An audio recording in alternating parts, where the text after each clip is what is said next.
자, 베드로전서 5장 1절.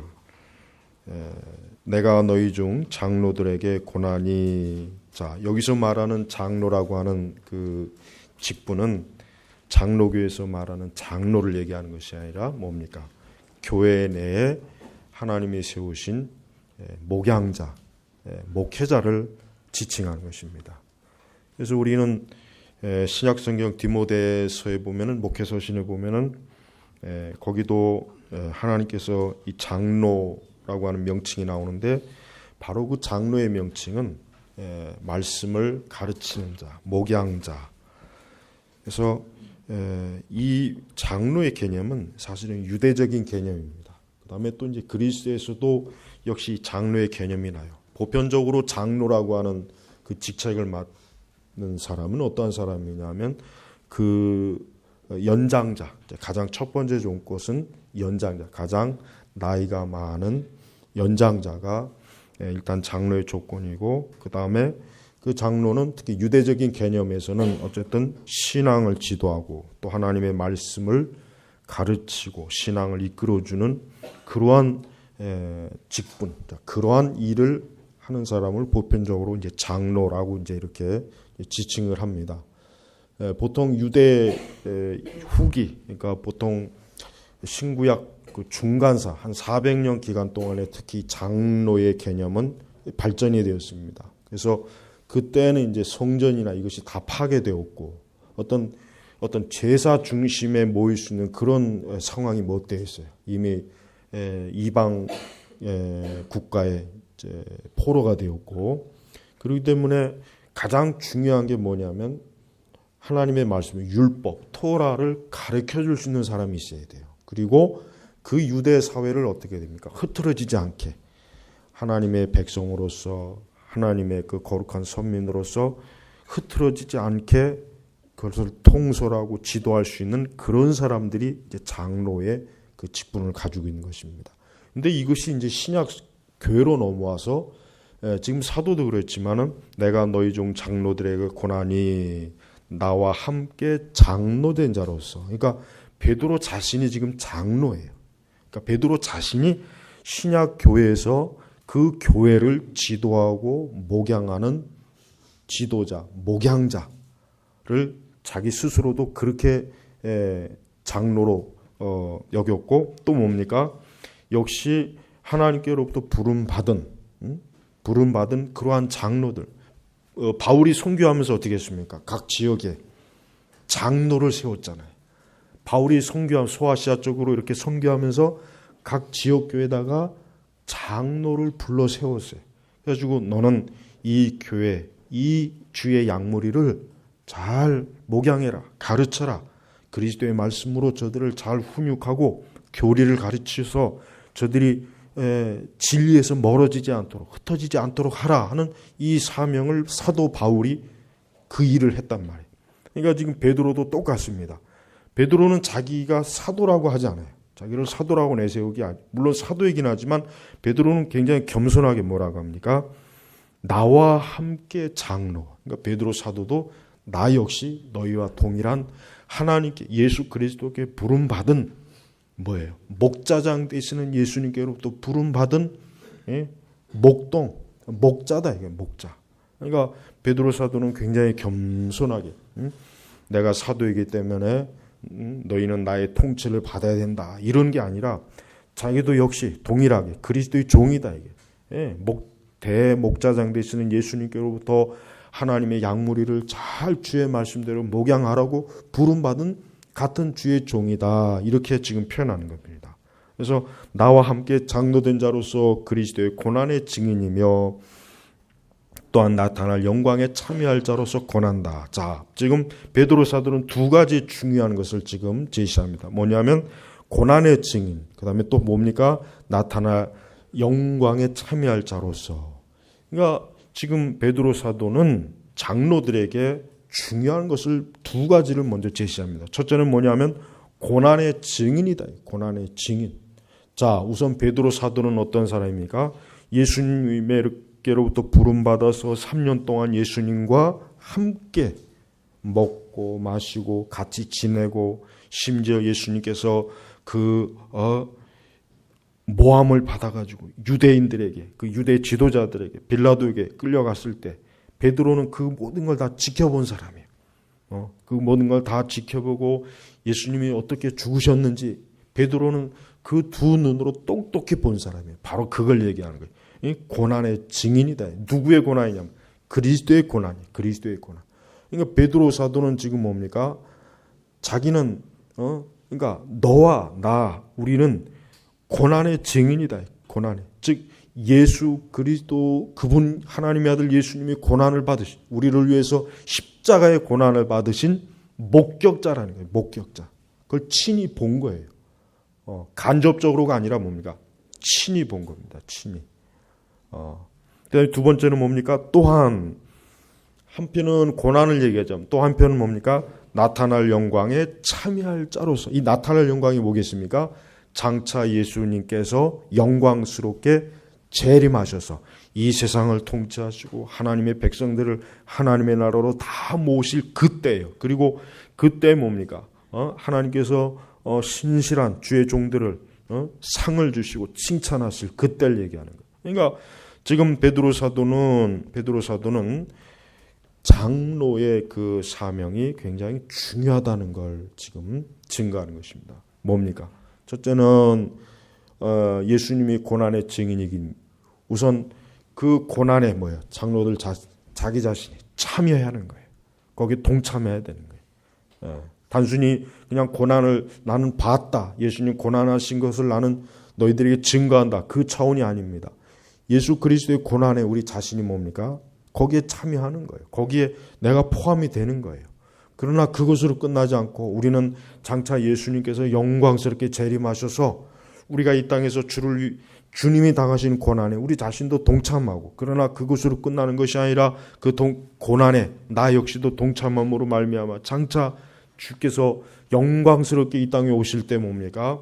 우리가 거기에 참여하는 거예요. 그러니까 베드로 사도는 굉장히 지금 이 장로들에게 어때요? 아주 중요한 두 가지의 사명을, 두 가지의 그 영광스러움을 제시하는 것입니다. 우선 베드로 사도는 예수님의 그 영광스러운 모습, 신성의 모습을 한번 목격했죠. 언제입니까?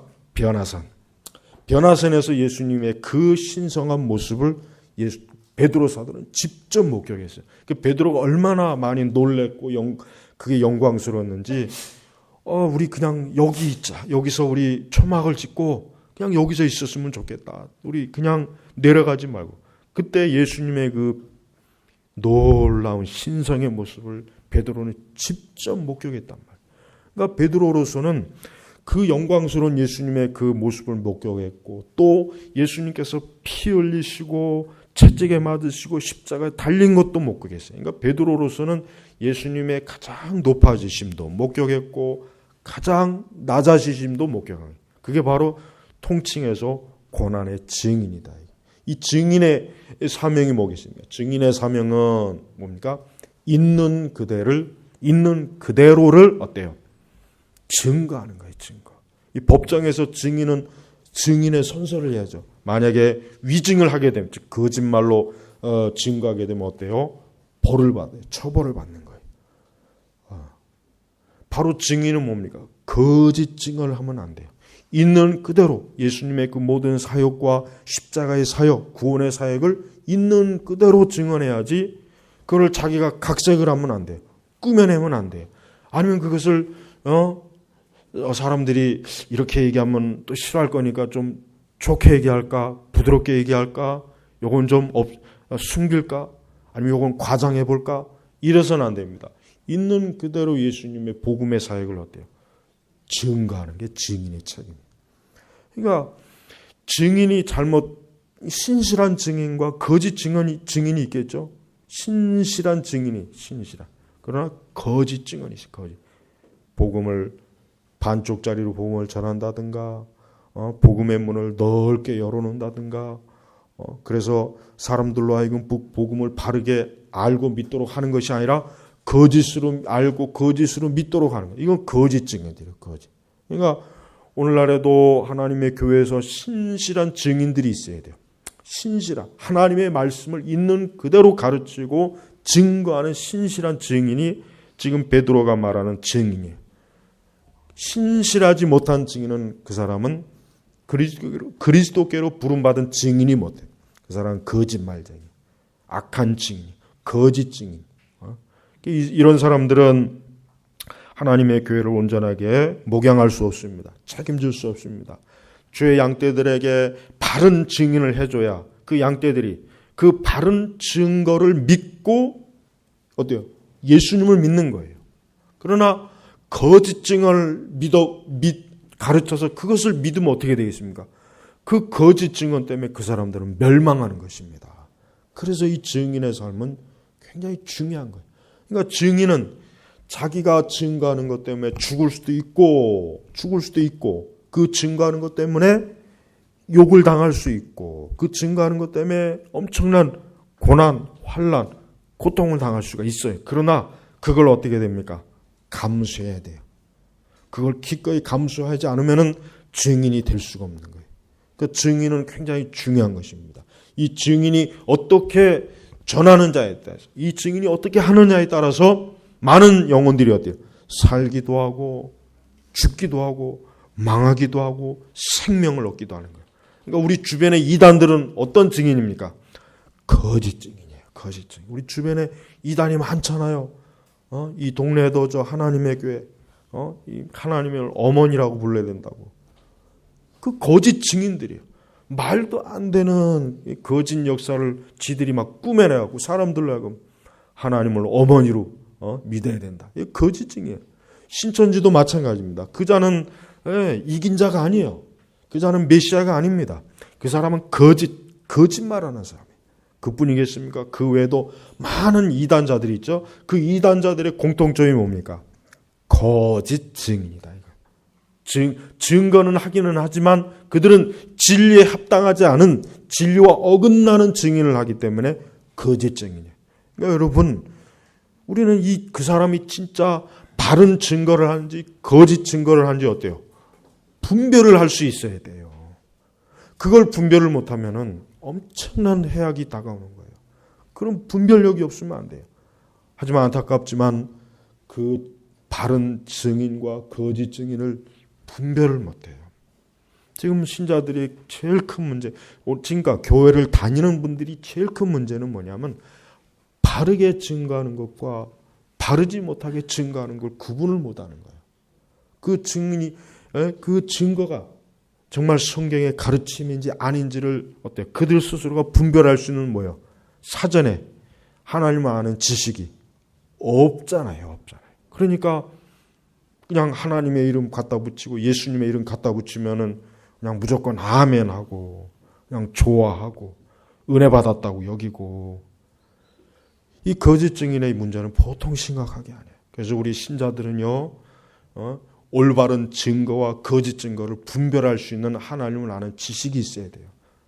그게 없다면은 그 사람은 신앙생활을 잘못한 겁니다. 아무리 신앙생활을 수십 년을 해도 참된 증거와 거짓 증거조차도 구별을 못한다면 그 어떻게 하겠습니까?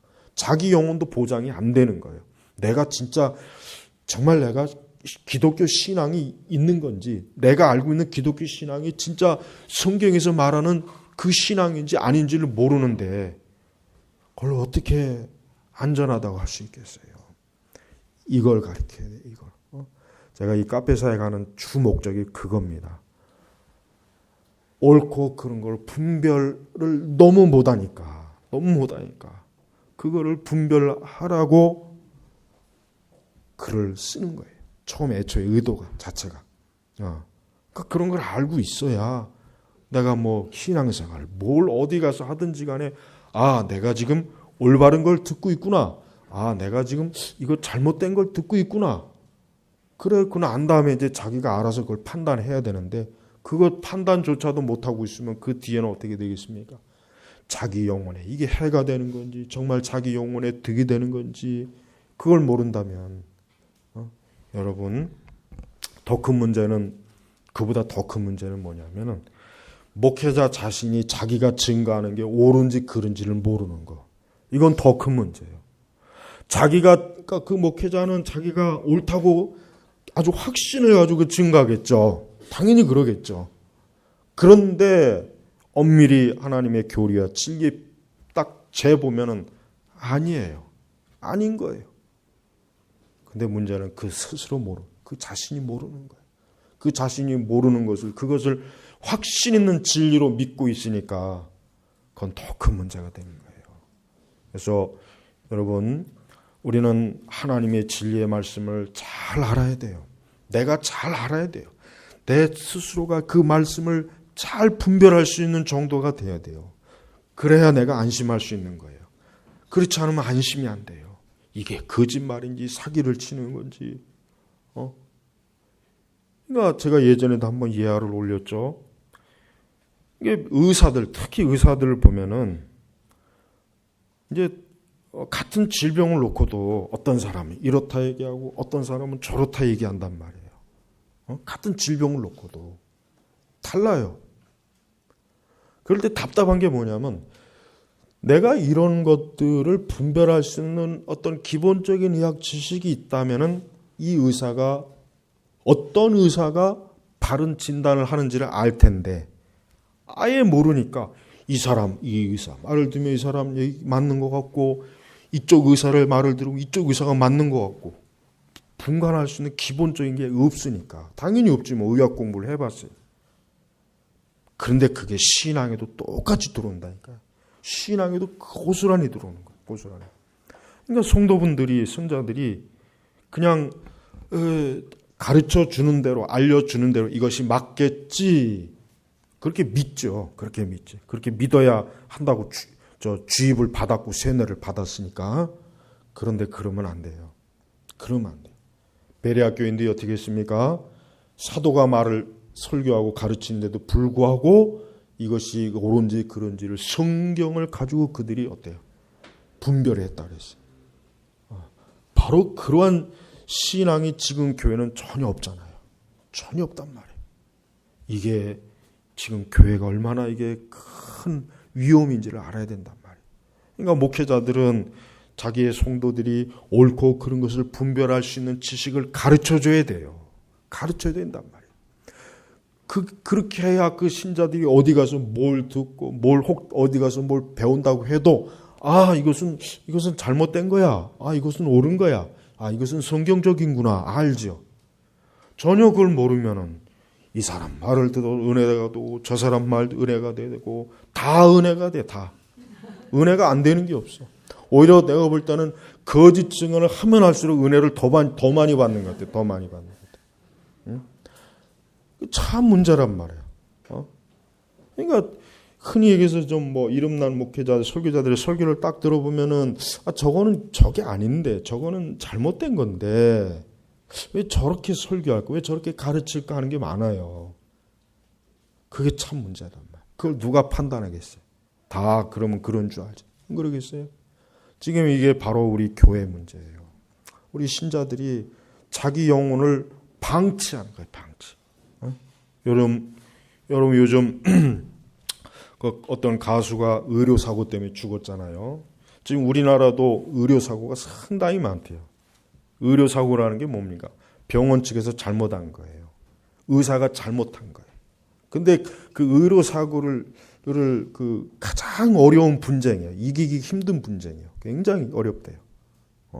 물론 의사들이 고의적으로 그러지는 않을 거 아니에요. 의사도 사람이니까 잘못 진단하고 잘못할 수 있어요. 그러다가 이제 사고가 나는 경우도 그게 이제 거의 많겠죠. 그러니까 똑같은 거예요. 신앙도 마찬가지예요. 신앙도 이게 고의적으로 거짓말을 가르치는 사람은 없어요. 고의적으로 그런 사람은 없어요. 고의적으로. 잘못 배운 거예요. 잘못 배우고 잘못 알아가지고 그것을 확신하는 것이지 고의적으로 하는 경우는 거의 없습니다. 그러니까 우리는 바로 그러한 바로 그것 때문에 지금 더 위험한 거라면 그것 때문에.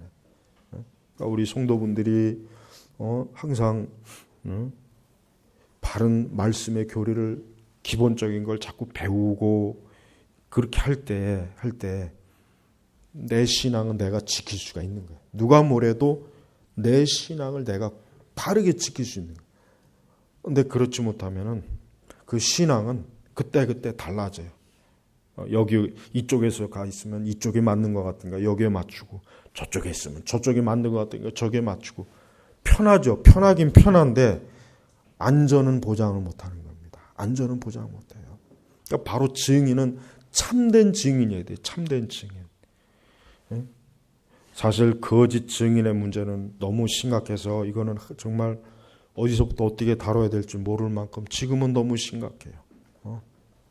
많은 그 목회자나 신학자들도 너무 잘못된 방향으로 지금 가고 있어요. 가고 있단 말이에요. 근데 그거를 또 좋아하고 그걸 열광적으로 환호하고 있으니 이건 참 답답한 노릇 아니겠어요? 우리 성도 여러분, 항상 올바른 증거, 올바른 증인을 분별할 수 있어야 됩니다. 그래서 우리가 이 기독교 강독을 하는 이유도 뭡니까?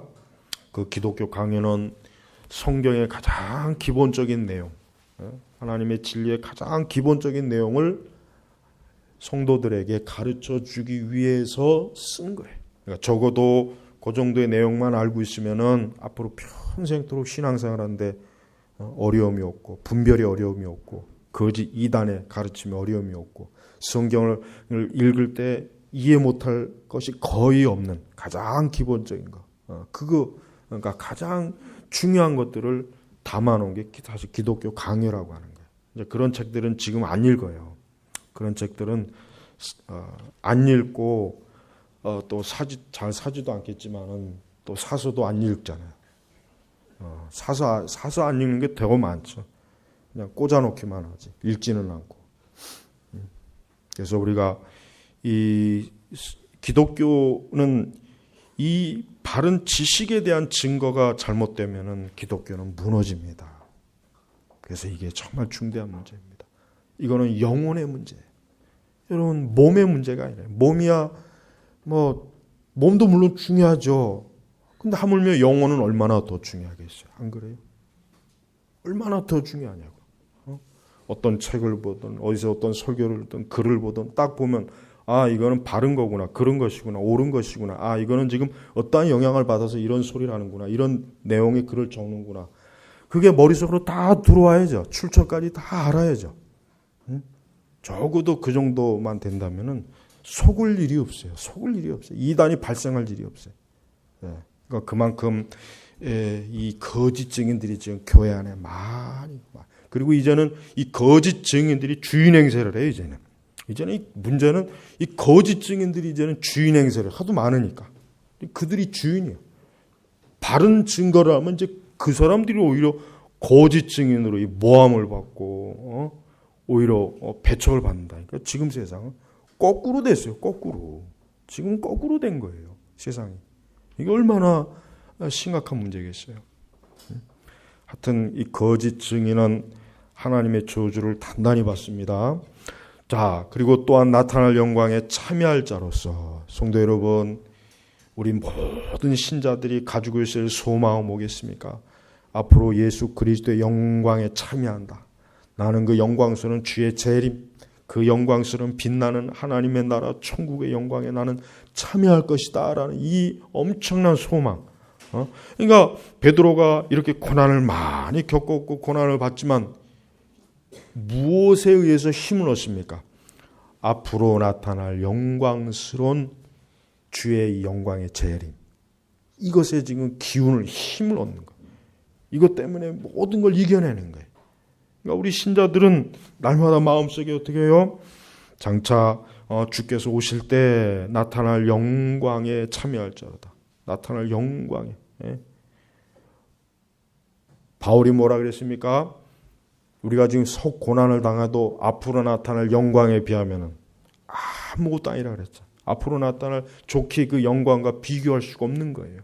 얼마나 주의 영광이 진짜 상상할 수 없을 만큼 놀랍고 빛이 나면은 우리가 지금 아무리 고난을 받아도 주님의 장차 나타날 영광에 의하면 이건 너무 아무것도 아닌 거예요. 그러니까 그 모든 불같은 고난과 환난을 다 이겨내는 거예요. 앞으로 나타날 영광, 그 영광을 고대하고 그 영광을 기대하는 거예요. 우리 성도들의 소망은 여기에 있어야 돼요. 우리 성도들은요, 모든 소망이 앞으로 나타날 영광에 참여할 자다. 나는 앞으로 나타날 영광에 참여할 자다. 나는 앞으로 이 영광스러운, 나는 지금 이 죄악된 세상에 이 온갖 이 죄로 인해 발생되는 고생, 고난, 눈물, 육체의 질병, 온갖 죄악된 것들이 많잖아요. 그런 걸 우리가 날마다 볼 때마다 얼마나 힘듭니까? 얼마나 기가 막히고, 얼마나 우리가 불안하고, 얼마나 참 모든 게 참 근심스러워요. 그러나 우리 성도에겐 그것이 끝이 아니에요. 앞으로 나타날 영광, 그 영광을 바라보는 그 영광. 죄악된 쓰레기가 가득한 세상이지만 앞으로 나타날 그 영광, 그 무지개를 바라보는 거예요. 무지개. 그걸 소망을 두는 거예요. 그러니까 성도는 이 소망이 우리 성도들을 이기게 하고 승리하게 하고 믿음을 갖게 하고 믿음을 모든 것을 견뎌내게 하고 마귀를 대적하고 세상의 모든 정욕을 이기고 우리 자신을 이기는 것입니다. 이 나타날 영광에 이것이 없다면 소망이 없잖아요.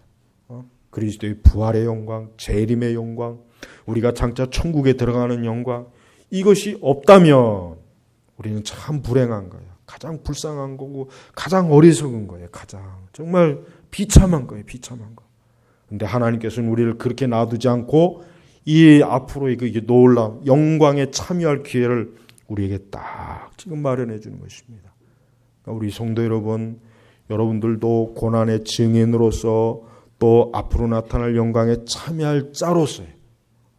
이거는 모든 그리스도인이 공통적인 겁니다. 이거는 목회자뿐만 아니라 모든 신자들에게 공통적으로 주어지는 하나님의 은혜입니다. 우리 성도 여러분, 어떠한 일이 있어도 주께서 내게 주신 이 영광을 포기하면 안 되죠. 이 영광을 포기한다는 건 가장 어리석고 가장 미련한 거예요.